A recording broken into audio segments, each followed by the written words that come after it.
Damos la bienvenida en nuestros estudios al ingeniero Santiago López, director de las empresas del municipio de Cuenca. Ingeniero López, muy buenos días. Vamos a hablar del proyecto Tranvía, de los comentarios que se hacen a nivel político, de las solicitudes de información que ha hecho el Consejo de Participación Ciudadana y Control Social y del último informe de Contraloría que se encuentra también bajo análisis. Cuéntenos, ante todo, qué es lo que se ha hecho en esta semana que ha sido programada como una fase intensiva de pruebas del proyecto Tranvía.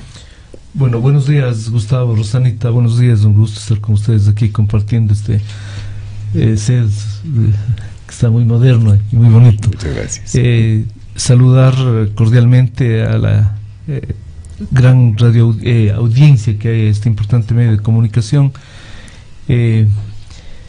y decirle que justamente en base a un compromiso establecido por el contratista de ir haciendo hitos de comprobación, a pesar de que no son contractuales, sin embargo esto nos permite ir verificando el avance, verificando la calidad de las obras que van avanzando conforme pasa el tiempo.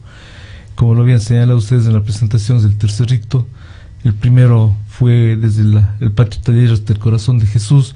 Que me permitan particularizar, en ese tramo la alimentación para la circulación de los trenes es únicamente alimentación por aire, el LAG, que no tiene más que es línea de alimentación aérea. Luego se hizo desde el patio taller hasta el Control Sur, asimismo utilizando ya los dos carriles, las dos vías, perdón, y igual el tramo está alimentado íntegramente por alimentación por aire.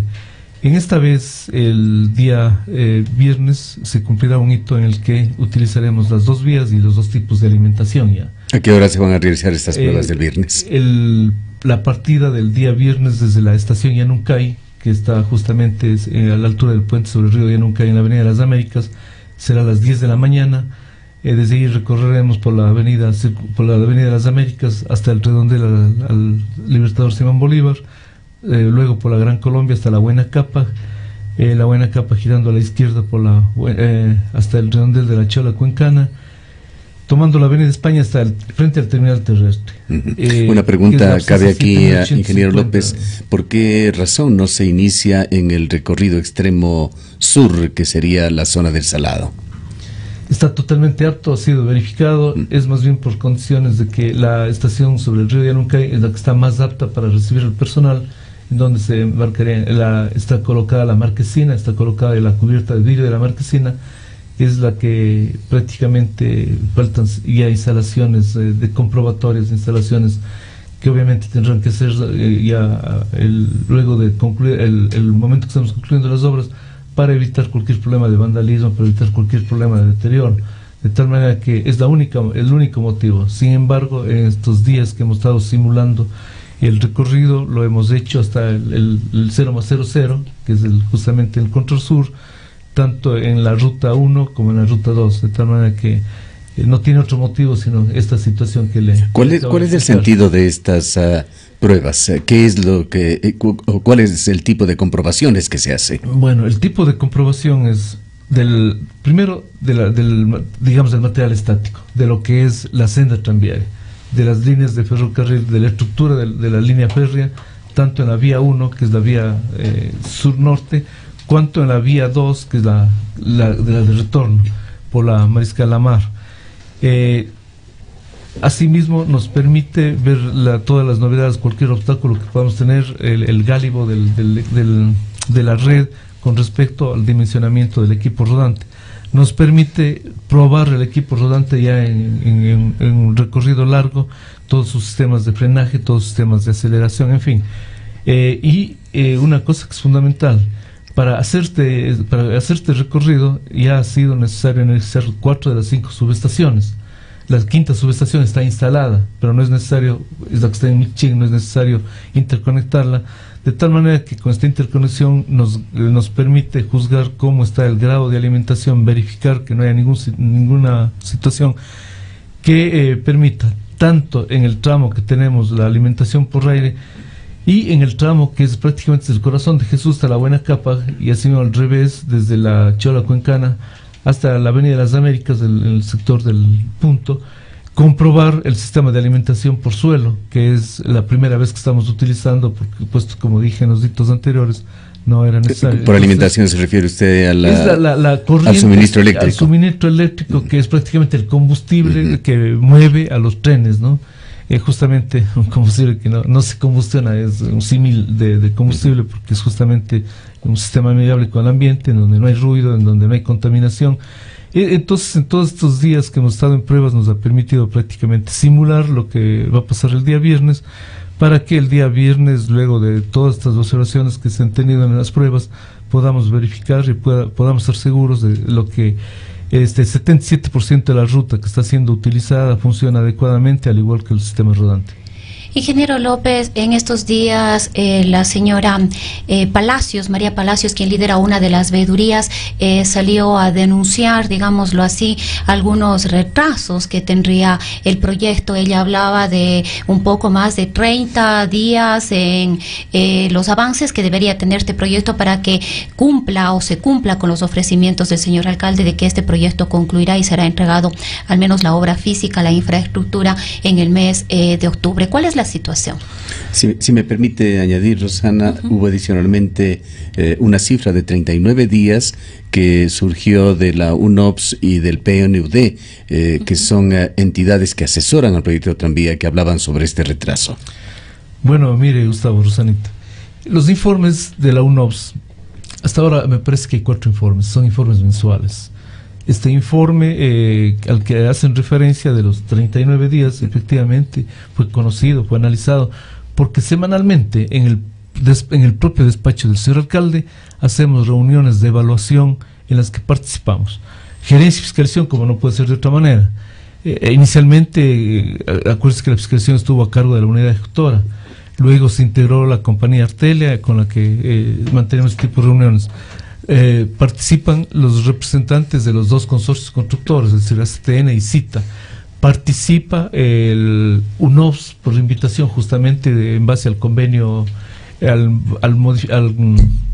memorándum de intervención que tiene que tenemos con las Naciones Unidas, y la unidad ejecutora, naturalmente con la coordinación de la alcaldía. Estas reuniones semanales nos permiten hacer una evaluación del estado del proyecto, de tal manera que a su vez la UNOPS, por obligación en el memorándum de intervención, debe presentar informes mensuales. El informe al que hace referencia es uno de los primeros informes.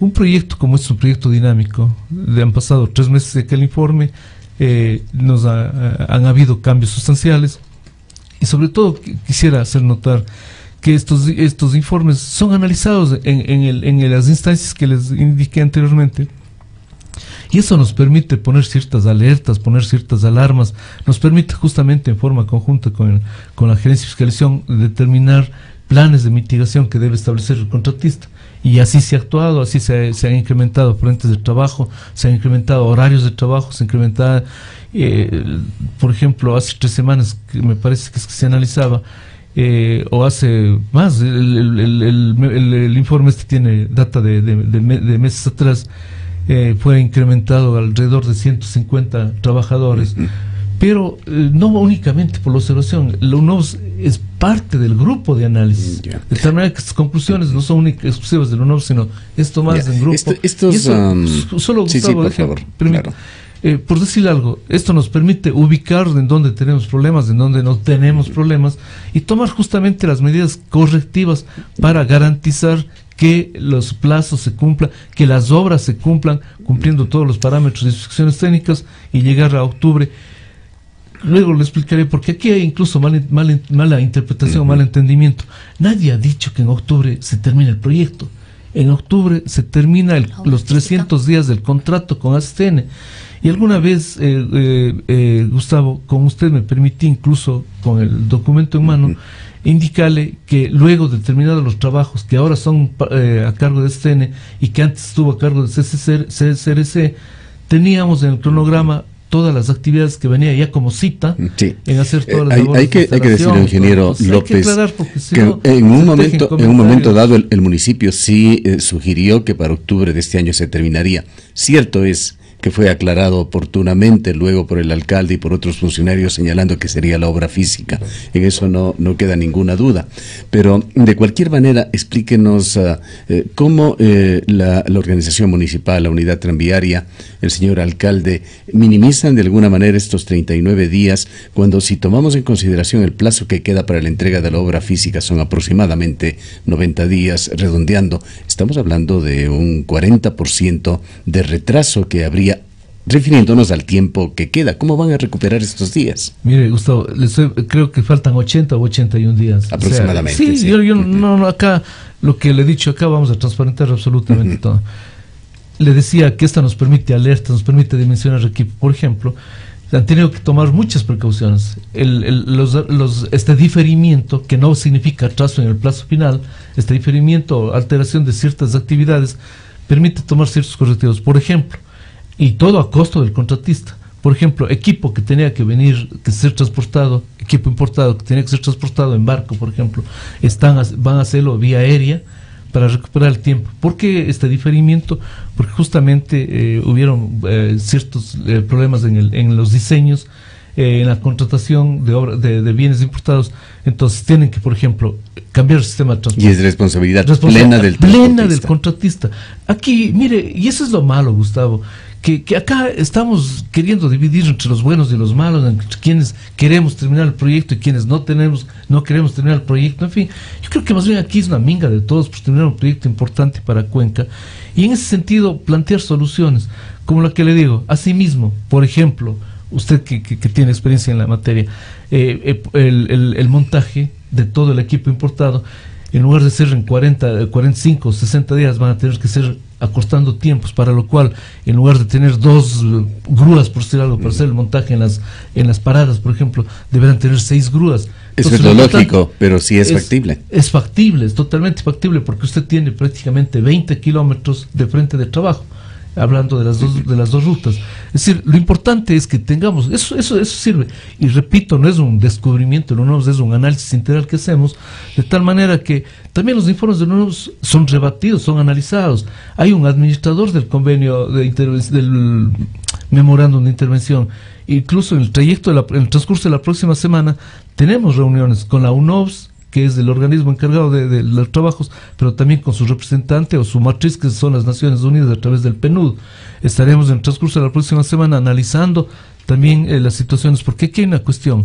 No es únicamente responsable o el asesoramiento no está dirigido únicamente a la construcción, está dirigido también hacia lo que es preoperación y operación, y en ese sentido estamos pidiendo justamente en donde más necesitamos como ciudad, más experiencia necesitamos, que incrementen la asesoría en esos términos. Ingeniero López, en cuanto al tema económico, ¿no se logró subastar los terrenos que fueron entregados del cuartel Cayambe a través de las Fuerzas Armadas? El alcalde de la ciudad había advertido que para cubrir esa falta de recursos, son como $24 millones, se haría un crédito. ¿Qué se conoce al respecto? O sea, ¿ha habido avances para hacer este crédito? ¿Cuáles serían las condiciones de este crédito? De alguna manera eso implicaría un incremento en el costo total del tranvía. Mire, Rosanita, yo no acostumbro dar loas a nadie ni nada por el estilo, pero alguna vez voy a repetir lo que le comenté a Gustavo. En el tiempo que me ha tocado acompañar, que son largos años en las administraciones, en las diferentes administraciones al actual alcalde Marcelo Correa Palacios, nunca hemos parado algún proyecto por falta de recursos o por falta de gestión. En este caso, efectivamente, no se han subastado todavía los terrenos. En el financiamiento para el tranvía consta el valor de $24 millones, que no es inventado, sino consta en el convenio de transferencias elaborado con el Ministerio de Defensa y con el Ministerio de Transportes y Obras Públicas. Entonces, para suplantar y evitar cualquier problema de flujo de caja, que no lo tenemos y aspiramos que no lo vamos a tener, para los pagos de las planillas que mensualmente presenta el contratista, se está contratando un crédito puente. Sin embargo, ya se adelanta a decirse que cuesta tanto más y cosas por el estilo, cuando todo está en función. No es que va a tener, inicialmente hemos dicho un plazo, porque así lo exigen las entidades bancarias, con quienes nos hemos reunido, nos hemos mantenido reuniones, y hay un compromiso en bloque. No nos hemos reunido individualmente con un banco X, Y o Z, nos hemos reunido con todos los bancos privados que funcionan en Cuenca, y ellos en asimismo, entre todos, se han comprometido en apoyar, en vista de que es un proyecto de ciudad, apoyar de acuerdo a sus condiciones económicas en estos 24 millones del banco A, tantos millones del banco B. Y el crédito, el plazo inicialmente estaría un plazo que todavía está por determinarse, pero con la condición de que si subastan o se venden los terrenos, inmediatamente se cancelaría, con lo cual se adelanta el pago. O sea, estamos dejando todas esas modalidades de tal manera que al tiempo que necesitemos de esos 24 millones para este flujo de caja, estoy seguro que tendremos ya las respuestas de los bancos. Se les ha entregado toda la información que ellos han solicitado, está en análisis de sus gerencias comerciales. Ante el fracaso del micrófono, por favor. Ante el fracaso de la subasta, ingeniero López, ¿se va a cambiar de alguna manera la modalidad para la venta de estos terrenos? Bueno, de fracaso, Gustavo, en el respeto, pero no comparto. Bueno, no se lo vendió. No sé cómo se le puede calificar. Sí, o sea, ante la no venta, claro, bueno. Claro, no vamos a polemizar por eso. Justamente se ha analizado, está analizando de la parte jurídica cuál es el procedimiento más adecuado, porque usted tendría incluso otra instancia de subasta, luego vendrían ventas directas, en fin, siempre estaremos, justamente haciendo el análisis y optando por la opción en que garantice el beneficio para la ciudad, que es lo que perseguimos todos, porque aquí nadie tiene el propósito de hacerle daño al proyecto o a la ciudad. Que parece que habrían ciertos sectores que quieren diferir o quieren obstaculizar. Sin embargo, como lo he dicho antes a usted, Gustavo, no vamos a ceder, no vamos a decaer esfuerzos, empeños, y vamos a tratar de sacar exactamente dentro de los términos y plazos últimamente señalados. Hay de por medio, ingeniero López, un informe de Contraloría que entendemos ya no es un borrador, ya es un informe definitivo que analiza el periodo entre el 30 de mayo de 2015 y el 30 de julio del 2017. ¿Qué implicaciones tiene ¿Cómo está siendo manejado por el municipio? Bueno, como usted lo ha señalado, Gustavo, y lo hemos reconocido, mire, jamás hemos puesto en tela de juicio un informe de un organismo de control tan respetable como es la Contraloría General del Estado.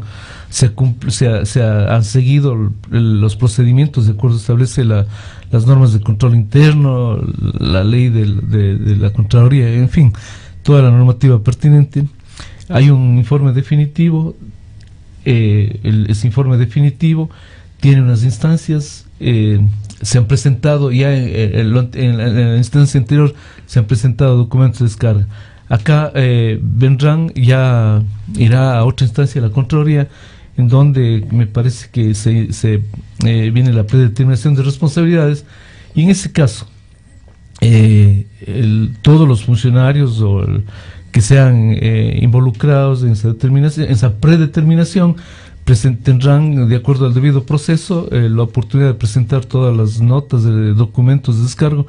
Es decir, va a seguir el proceso normal. Nosotros estaremos como institución o como cada uno de los funcionarios, porque eso ya es incluso privado y es ya personal, tendrá que presentar justamente los justificativos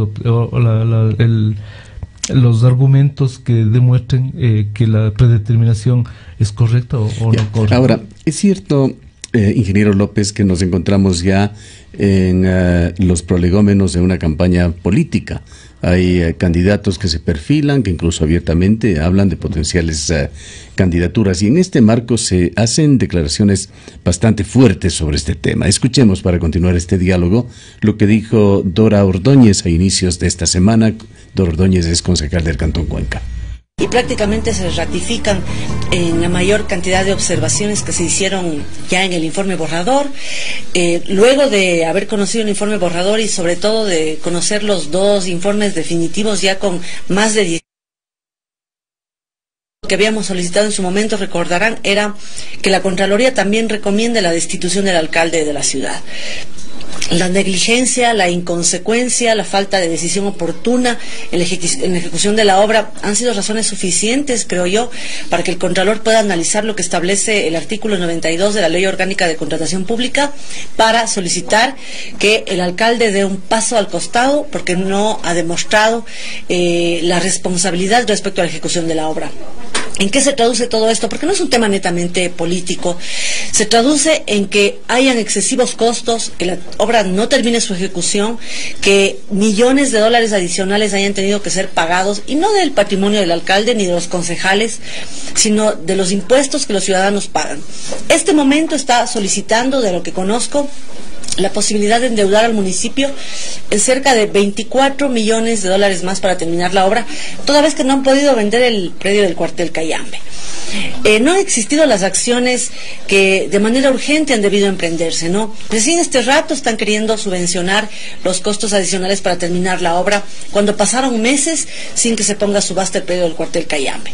Por todas esas deficiencias, yo lo he dicho y lo he pedido y lo he ratificado, requerimos que el ente de Contraloría, en este caso, más aún cuando el Consejo de Participación Ciudadana Transitorio también ha solicitado ya que se amplíen los informes de Contraloría, que se puedan definir ya las responsabilidades. No podemos seguir esperando.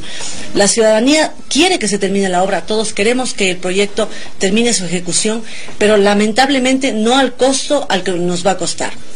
Cerca de 300 millones de dólares costaría la obra al final. En el informe de la Contraloría, señora concejala, ¿manifiesta la destitución del alcalde por falta de trabajo de él o cumplimiento de la No obra? recomienda la destitución, más bien esa fue una petición que yo hice con una carta que mandé al Contralor a la ciudad de Quito. Es una petición que hicimos, no, la Contraloría no lo recomienda en el informe definitivo. Sin embargo, el Consejo de Participación Ciudadana ha pedido que se amplíen estos estudios, ¿no? Los informes, sobre todo de Contraloría. Yo aspiro que esa petición sea recogida y que también se analice, porque faltan otros estudios de Contraloría que tienen que hacerse, no sé, a las siguientes etapas de ejecución, porque esta valoración Contraloría la hace hasta julio del 2017, ¿no? Es decir, desde julio del 2017 hasta la fecha no se ha hecho un análisis de un cuarto informe, y esperamos que sí se recojan nuestras peticiones. Yo lo digo claramente, las 24 observaciones que han sido planteadas en el tercer informe son gravísimas. Primero, habla de que los contratos de emergencia no se dieron como se deben hacer en función de la Ley de Contratación Pública, no se publicaron en el portal. Bien, declaraciones de la concejal Dora Ordóñez. Dora Ordóñez habla de un inicio de una revocatoria de mandato del alcalde, y también señala que si es que se incumplen con los plazos previstos, particularmente el de octubre, ella promoverá dentro del gobierno municipal que se encargue este proyecto al gobierno nacional. Cabe indicar, lo habíamos dicho ya antes de escucharla, que Dora Ordóñez es concejal del Cantón Cuenca y también precandidata a la alcaldía por Participa. Mire, Gustavo, en base a lo que usted señala últimamente, yo no me voy a prestar para polémicas. Yo soy un técnico, la ingeniera Ordóñez también es una técnica, también, y yo siempre he indicado, he señalado que lejos de polemizar acá debemos colaborar, debemos todos sumar en beneficio del proyecto. Si es que hablamos de que se han detectado ciertas cosas mucho más antes, lo lógico que en sus condiciones técnicas hubiese sido es que como representante ciudadana por el hecho de ostentar el cargo de concejala, presente alternativas, y es hora, y todavía estamos a tiempo de presentar alternativas, porque hay detalles como la cuestión del sistema tarifado, el sistema integrado de transporte, en fin, en las que todavía tenemos definiciones importantes. Entonces sería bueno sumar en ese sentido y no pensar, por ejemplo, elucubrar o pedir que el Consejo de Participación Ciudadana amplíe informes. Correcto, está en todo el derecho, nadie se ha negado a que se actúe legalmente. La Contraloría, ella misma reconoce que no hay ninguna recomendación de destitución, pues yo lo había señalado antes de escuchar esta intervención, Gustavo, de que se está siguiendo el debido proceso. Vendrá luego el trámite que señala la Contraloría con la predeterminación de responsabilidades, y luego cada quien que esté involucrado en esa predeterminación tendrá el derecho a actuar conforme lo señala la legislación pertinente. De tal manera de que siempre he señalado, nunca vamos a escondernos o esconder la información, pero sí siguiendo el debido proceso, analizar conjuntamente. A mí jamás la ingeniera Ordóñez, por ejemplo, me ha requerido tener una reunión para conversar o analizar el tema, y si lo hace, muy gustoso, yo aceptaré. Pero repito, en el ámbito positivo de buscar no conversan en el interior de los municipios, estando usted el encargado de todas las empresas. Bueno, mire, yo he tenido una serie de conversaciones con mi ámbito es administrativo. Y cuando me han pedido los señores concejales, yo no he tenido ningún problema, además es mi obligación reunirme, aclarar, conversar y ver soluciones, pero siempre en la búsqueda de soluciones que vengan en salvaguarda de los intereses de la ciudad. En algunos de los temas concretos de este informe, hay muchísimas observaciones. Voy a tomarle una como ejemplo, que señala que durante la ejecución de los contratos de emergencia, fiscalizadores y administradores no realizaron el seguimiento correspondiente para solicitar a los contratistas de entrega de los productos esperados en el plazo previsto. No aplicaron multas por incumplimiento de los cronogramas contractuales. Quizá las observaciones más inquietantes tienen que ver con la contratación de Casa Grande Motor. Quisiéramos escucharle sobre estos temas, ingeniero López. Mire, Gustavo, cada una de las observaciones de las que usted hace referencia y las que hace referencia en el informe de la Contraloría han sido presentadas, los justificativos, han sido presentados los documentos. Sin embargo, de eso, a juicio de la Contraloría, estos documentos no son suficientes, los argumentos no son suficientes, y por eso viene el informe final, en base al cual determinarán las responsabilidades. Pero, por ejemplo, aquí dice, se suscribieron contratos de emergencia para la adquisición de materiales. Obviamente, había que adquirir materiales. ¿Y cuáles son los materiales, Gustavo? Es la piedra que se utiliza para el revestimiento en las aceras, en las paradas. Es adoquines. Usted sabe que el adoquín, incluso el adoquín de piedra, cuando usted los retira, tiene un alto grado de deterioro, de destrucción. Entonces había que comprar nuevos adoquines para restituirlos.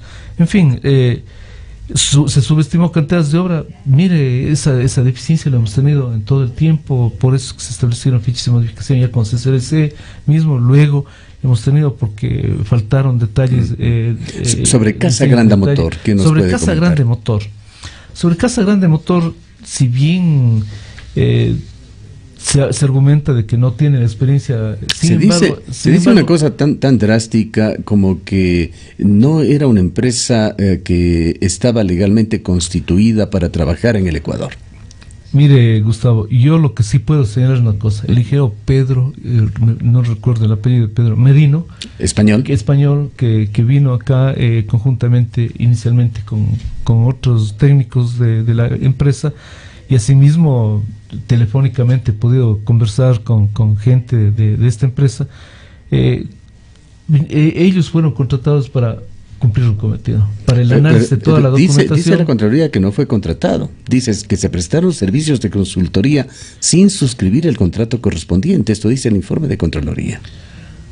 Bueno, yo no conozco muy en detalle el informe de Contraloría, pero oportunamente se legalizó la construcción y se estableció un convenio de pago en el que se tenía que abonar por un trabajo ejecutado. O sea, usted sabe que la Constitución y las leyes no le permiten obligar a hacer un trabajo o reconocer la existencia de un trabajo y no reconocer el pago. Entonces, acá se estableció, se hizo el trabajo, se cumplió el objeto para el que vino, para el que intervino entonces la empresa esta, y justamente se recibió el producto. Hay un informe de quien en ese tiempo ejercía el cargo de la dirección de la unidad ejecutora, en la que acepta íntegramente la calidad y el alcance del trabajo, y en base a eso se estableció un convenio de pago. No es que benignamente el señor alcalde, sin haber los documentos del caso, procedió a ordenar algún pago. No, Y además la dirección financiera también califica toda la documentación para Yo no quiero pecar de subjetivo, y por esta razón permítame dar lectura a la conclusión que se llega sobre el tema Casa Grande Motor. Dice el director coordinador del proyecto Tranvía encargado, al no presentar el requerimiento de contratación, solicitar certificación presupuestaria, disponer la elaboración de los pliegos para la aprobación de la máxima autoridad, así como el alcalde en conocimiento de prestación de servicios de Casa Grande Motor, al no legalizar la participación de la consultora, ocasionaron la prestación de servicios sin un proceso de contratación ni lineamientos técnicos que determinen las características de los productos requeridos. Es decir, que nunca hubo esta legalización de la participación de Casa Grande Motor. Mire, Gustavo, analizar los resultados luego del partido es muy fácil.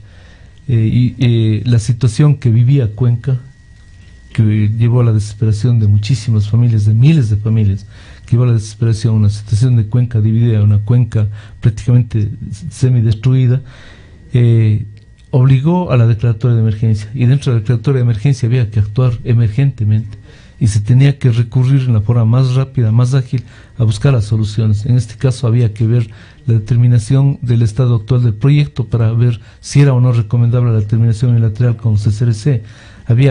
Si se tomaba la determinación en la que asesoraron justamente la empresa, había que asimismo preparar inmediatamente los documentos para una nueva constitución. Cuenca no podía estar así, tenía que hacerse los contratos bajo el régimen de emergencia, y creo que, repito, se han presentado todos los documentos. A juicio de la Contraloría, esos documentos han sido insuficientes, por eso viene un informe final y por eso vienen justamente las recomendaciones que usted ha dado lectura. Y en base a esas recomendaciones, entonces viene la predeterminación de responsabilidades, viene el proceso, el debido proceso que deberá ser aclarado y enfrentado por todos quienes estemos en lo fundamental, ingeniero López, y quizá que es lo más importante para los cuencanos, quisiéramos que usted nos confirme lo que nos dijo uno de los asesores del señor alcalde en esta misma semana. Primero, que los trabajos de la obra física culminarán efectivamente en el mes de octubre. Aquí quisiéramos, ya estando cerca, que nos especifique en qué fecha. Y segundo, también nos dijo que a partir de febrero del próximo año el tranvía estará sirviendo a los cuencanos de manera totalmente normal, con toda la implementación incluso del sistema de transporte global, la coordinación con buses, etcétera, recorrido desde el Salado hasta el Parque Industrial, sirviendo plenamente a la ciudad de Cuenca en el mes de febrero. ¿Es esto o va a ser esto así? Mire, Gustavo, voy a señora, exactamente, me parece que hace un par de meses estuve con ustedes aclarando esta situación. Efectivamente, todas las obras civiles, todos los subsistemas que eran parte de la construcción con CCRC van a ser concluidos en el mes de octubre. Luego viene, y tal como estuvo previsto, cuando terminaba CCRC entraba 75 días cita para complementar todos los sistemas de integración, todos los sistemas de comunicación, sistemas de señalización viaria, tranviaria, interconectando y basándose en las obras que ahora son responsabilidad de STN. En estos 75 días, es decir, a finales de diciembre, estarán prácticamente concluidas las obras de ingeniería de integración, toda la comprobación de sistemas y todo. Y luego, los 2 primeros meses del próximo año, había señalado, y hoy ratifico, se hará la marcha en blanco.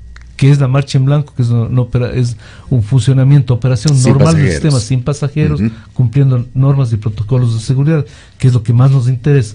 Y luego sí, a finales de febrero, es decir, lo que había señalado, los 60 días de marcha en blanco, luego en marzo entra en operación normal. Incluso le había señalado, Gustavo, y que no sea mal interpretado, no por condiciones de ninguna exigencia ni consideración política, sino más bien recomendaciones que hacen propietarios o operadores de sistemas similares, incluso los primeros días o un cierto periodo de tiempo, de acuerdo a las condiciones de seguridad, de acuerdo a las condiciones de educación que tenga el usuario, el potencial usuario del sistema, se da un servicio gratuito para que la gente se familiarice con el sistema. No está todavía determinado, pero hemos tenido oportunidad de conversar con gente muy experimentada que forma parte de la gerencia de fiscalización y que tienen que ver con el asesoramiento en esta fase, que nos han señalado las determinaciones Por eso le decía yo, más bien, lejos de establecer polémicas inútiles, invitaría a que nos sumemos a hacer propuestas que vengan a ser solución, que vengan a ser justamente a los defectos que están señalando. Pero a ver si nos queda claro, en marzo dice estaría, usted, no febrero, pero marzo sí estará, a finales de febrero estará funcionando ya plenamente el y en ese sentido siempre hemos dicho, Gustavo, o sea, entre los meses de enero y febrero haremos la marcha en blanco y luego viene marzo, estaremos entonces ya en condiciones de operación normal. Que se cobre o no se cobre, eso ya es cuestión, pero que estará en funcionamiento el sistema integrado de transporte y el sistema integrado. Usted nos está diciendo que eventualmente podría empezar a funcionar sin que se cobren los pasajeros. Eventualmente, hay recomendaciones en ese sentido, se ha hecho en otros proyectos, pero que no se malinterprete, porque mañana ser un titular no cobrarán los pasajes. Simplemente estamos escuchando lo que usted dice sin darle interpretaciones. No le digo de usted, sino de otros de otras personas. Le digo, hay sugerencias en ese sentido y se han dado en otros sistemas similares, en otros sistemas tranviarios. Acá se tendrá que analizar. Yo más bien invitaba a que todos nos sumemos en el análisis de este tipo de posibilidades y en consenso saquemos lo que más le conviene a la ciudad, para que de una vez un proyecto tan importante que aspiramos venga a contribuir al mejoramiento de la movilidad y la reactivación económica del sector afectado. Entonces, que sumemos esfuerzos, ideas, propuestas que justamente desemboquen en esta situación. Gracias, ingeniero López.